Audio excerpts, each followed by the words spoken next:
সবচেয়ে প্রথমে বাঁ হাতের মধ্যে গঙ্গা জল নিয়ে নিতে হবে। এরপরে আমি গোপীচন্দন নিয়েছি, এটি হাতের মধ্যে ভালোভাবে গুলিয়ে নিতে হবে। এমনভাবে গোলাবেন যেন এটি খুব পাতলা বা খুবই ঘন না হয়ে যায়, এটি মিডিয়াম ভাবে রাখবেন। এরপরে আমি একটি আঙুলের সাহায্যে এগুলোকে এক জায়গায় করে নিচ্ছি।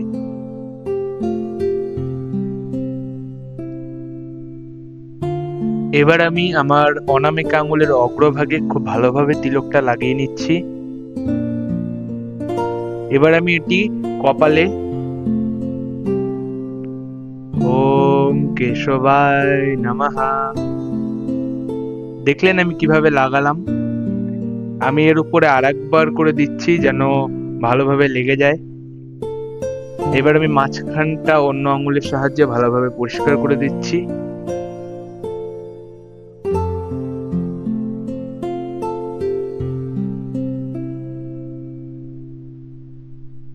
এবার আমি আবার অনামিকা আঙুলের অগ্রভাগে আবার কিছুটা লাগিয়ে নিচ্ছি তিলক। এবার আমি তুলসী পত্র অঙ্কন করছি।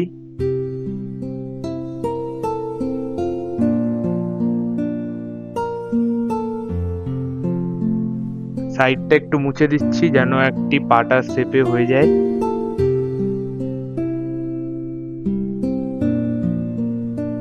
দেখতে পেলেন কিভাবে খুব সহজভাবে আমি আমার কপালে তিলকটি করে নিলাম।